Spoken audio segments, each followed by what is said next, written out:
warahmatullahi wabarakatuh. Perkenalkan, nama saya Putri Jessica Olehak dengan NIM 921423187. Saya dari kelas G jurusan Akuntansi, Fakultas Ekonomi, Universitas Negeri Gorontalo. Pada kesempatan kali ini, saya akan membahas geopolitik dan geostrategi dalam pertahanan dan keamanan yang ada di Indonesia. Geopolitik itu merupakan sistem politik atau peraturan berwujud kebijaksanaan yang disertai strategi nasional dan didorong oleh aspirasi nasional geografis. Dan geostrategi itu merupakan metode atau aturan yang dirancang untuk mewujudkan cita-cita dan tujuan lewat proses pembangunan. Geopolitik dan geostrategi merupakan permasalahan yang sangat penting.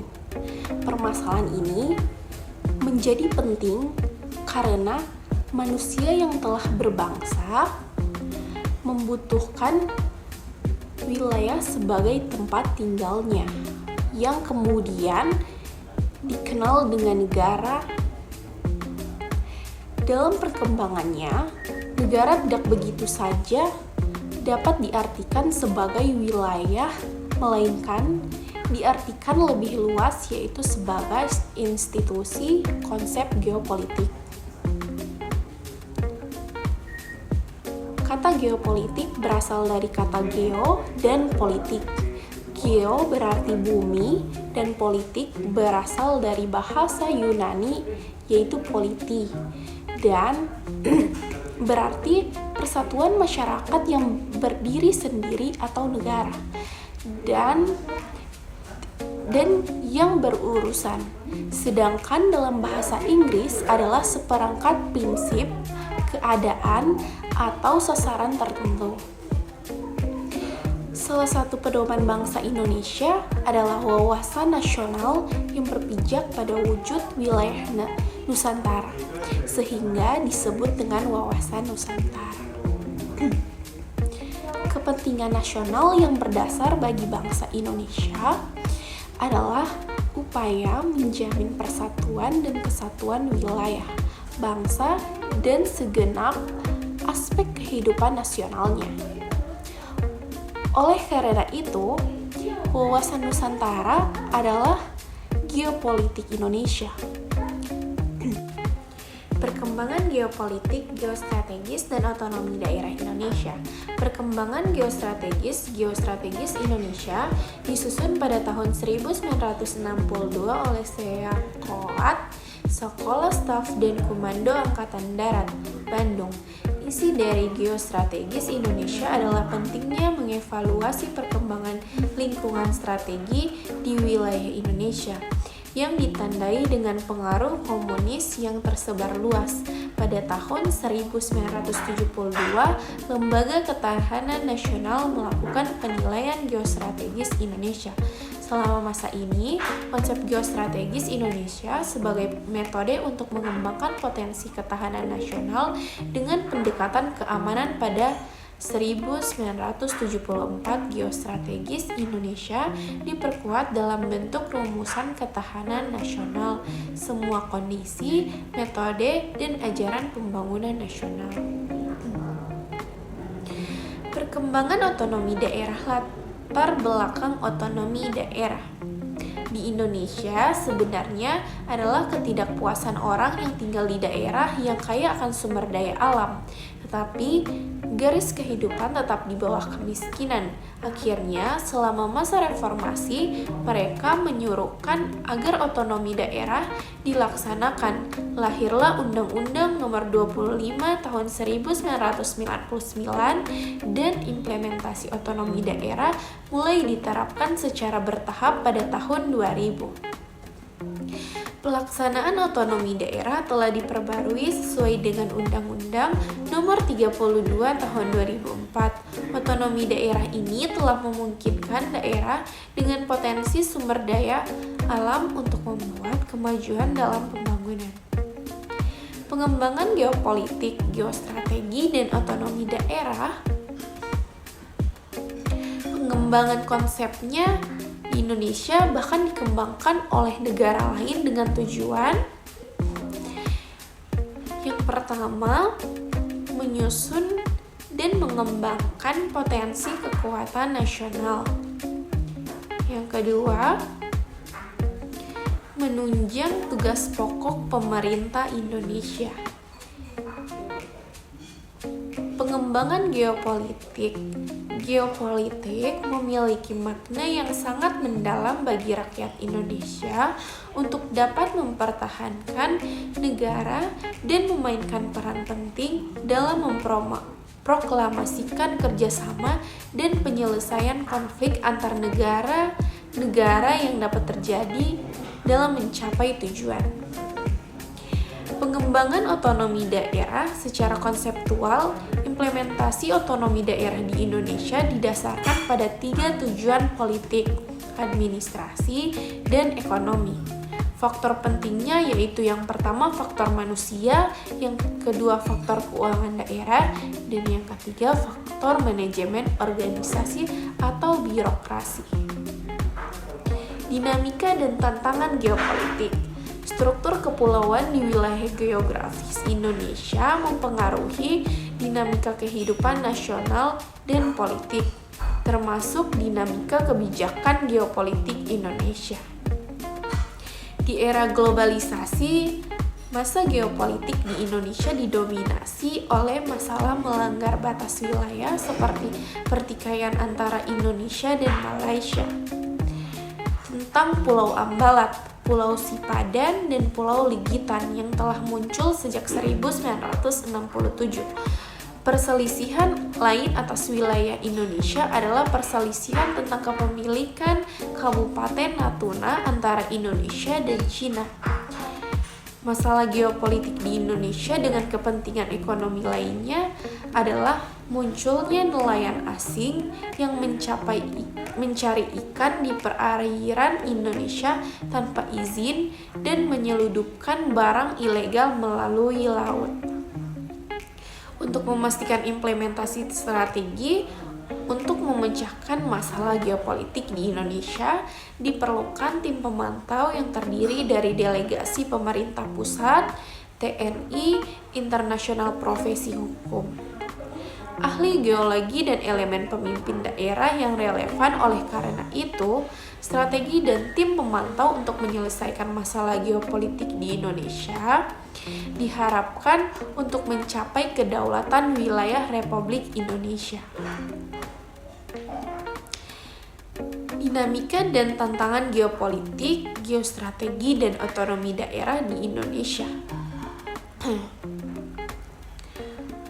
Dinamika dan tantangan geostrategi pada awalnya didefinisikan sebagai geopolitik untuk keperluan militer.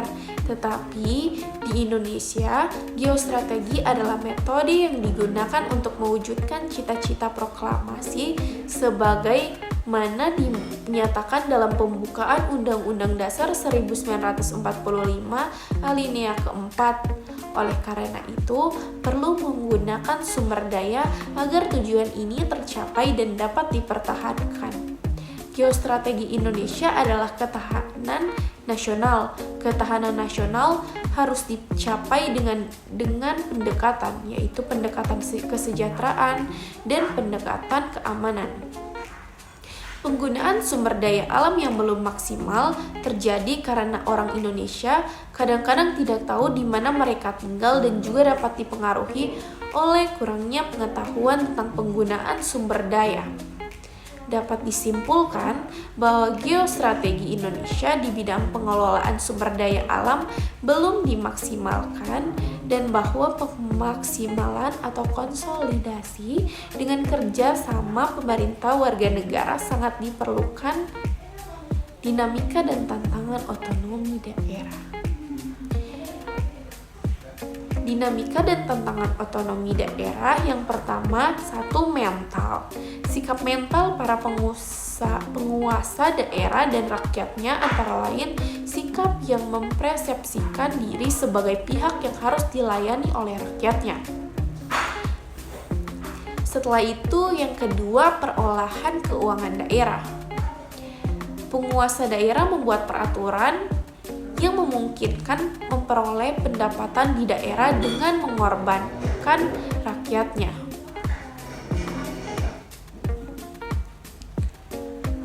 Yang ketiga, kewenangan. Kewenangan pemerintah pusat daerah antara lain mengenai tugas dan tanggung jawab ataupun mengenai penggalian sumber daya dan pendanaan pembangunan.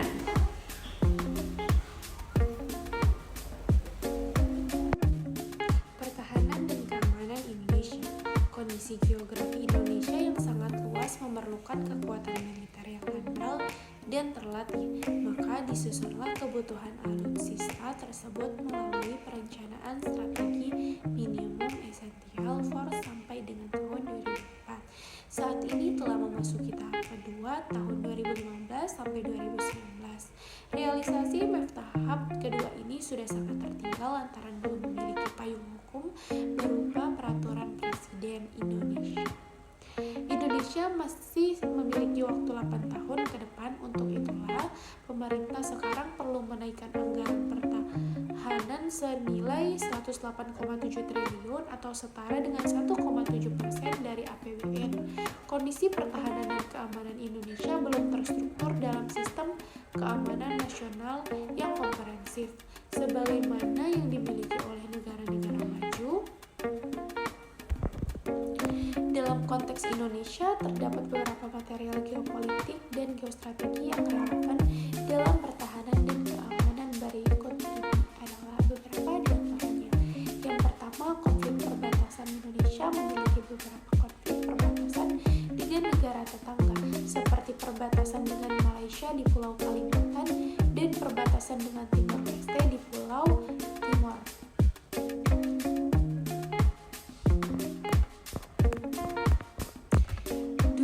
Zona ekonomi eksklusif (ZEE).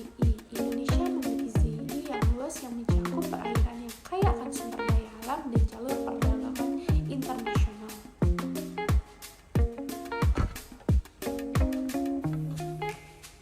Tiga, kerjasama regional. Indonesia aktif dalam kerjasama regional seperti ASEAN, Association of Southeast Asian Nations, dan Forum Kerjasama Asia Timur. Kerjasama ini memiliki dampak penting dalam geopolitik dan geostrategi Indonesia, termasuk dalam membangun kekuatan kolektif dan menjaga stabilitas nasional.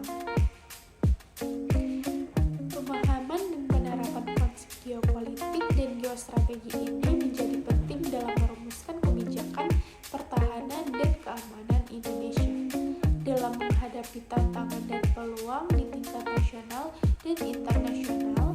Pemahaman yang baik tentang faktor-faktor geopolitik dan geostrategi akan membantu Indonesia dalam menjaga keamanan dan kepentingan nasionalnya. 4. Aparatur. Rendahnya kualitas aparatur pemerintah daerah karena sistem rekrutmen yang kolusi dan nepotisme mengabaikan kemampuan dan profesionalitas.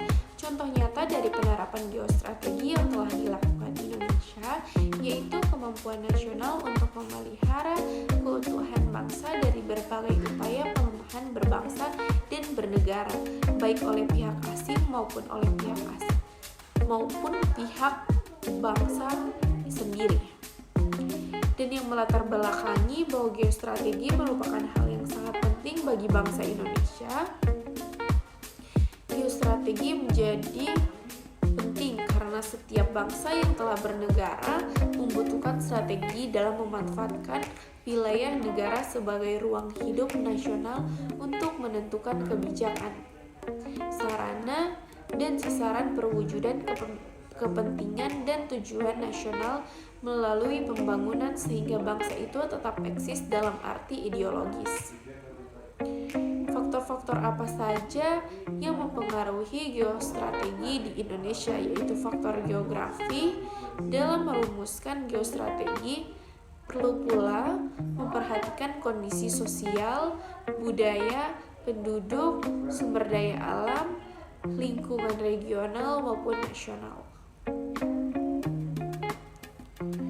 Setelah mencermati, memperhatikan, dan mempertimbangkan beberapa kerawanan pada masing-masing gatra ketahanan nasional di tengah dinamika perkembangan politik global dan regional, maka diperlukan upaya untuk antisipasinya sebagai berikut. Rendahnya kualitas aparatur pemerintah daerah karena sistem rekrutmen yang kolusi dan nepotisme mengabaikan kemampuan dan profesionalitas. Contoh nyata dari penerapan geostrategi yang telah dilakukan Indonesia yaitu kemampuan nasional untuk memelihara keutuhan bangsa dari berbagai upaya pelemahan berbangsa dan bernegara, baik oleh pihak asing maupun oleh pihak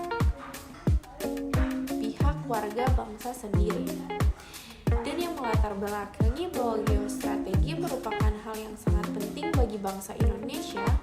Geostrategi menjadi penting karena setiap bangsa yang telah bernegara membutuhkan strategi dalam memanfaatkan wilayah negara sebagai ruang hidup nasional untuk menentukan kebijaksanaan, sarana dan sasaran perwujudan kepentingan dan tujuan nasional melalui pembangunan, sehingga bangsa itu tetap eksis dalam arti berbagai upaya pelemahan berbangsa dan bernegara, baik oleh pihak asing maupun pihak bangsa sendiri. Dan yang melatar belakangi bahwa geostrategi merupakan hal yang sangat penting bagi bangsa Indonesia. Geostrategi menjadi penting karena setiap bangsa yang telah bernegara membutuhkan strategi dalam memanfaatkan wilayah negara sebagai ruang hidup nasional untuk menentukan kebijakan, sarana dan sasaran perwujudan kepentingan dan tujuan nasional melalui pembangunan sehingga bangsa itu tetap eksis dalam arti ideologis. Faktor-faktor apa saja yang mempengaruhi geostrategi di Indonesia, yaitu faktor geografi. Dalam merumuskan geostrategi, perlu pula memperhatikan kondisi sosial, budaya, penduduk, sumber daya alam, lingkungan regional maupun nasional. Setelah mencermati, memperhatikan, dan mempertimbangkan beberapa kerawanan pada masing-masing gatra ketahanan nasional di tengah dinamika perkembangan politik global dan regional, maka diperlukan upaya untuk antisipasinya sebagai berikut. Kesimpulan, dari apa yang saya sampaikan, kita dapat menyimpulkan bahwa geopolitik adalah seperangkat prinsip, keadaan, cara, dan alat yang digunakan untuk mencapai tujuan atau sasaran tertentu. Sedangkan geostrategi adalah suatu strategi dalam memanfaatkan kondisi geografi dalam menentukan kebijaksanaan tujuan dan sarana sebagai upaya untuk mewujudkan cita-cita, proklamasi, dan tujuan nasional. Sebagai satu kesatuan negara kepulauan, secara konseptual geopolitik Indonesia dituangkan dalam salah satu doktrin nasional yang disebut wawasan Nusantara dan politik luar negeri bebas aktif.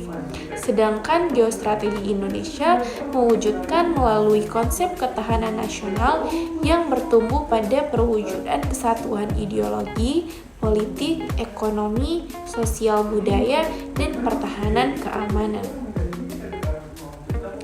Sekian penjelasan dari saya. Bila ada kesalahan mohon maaf. Wabillahi taufiq wal hidayah. Wassalamualaikum warahmatullahi wabarakatuh.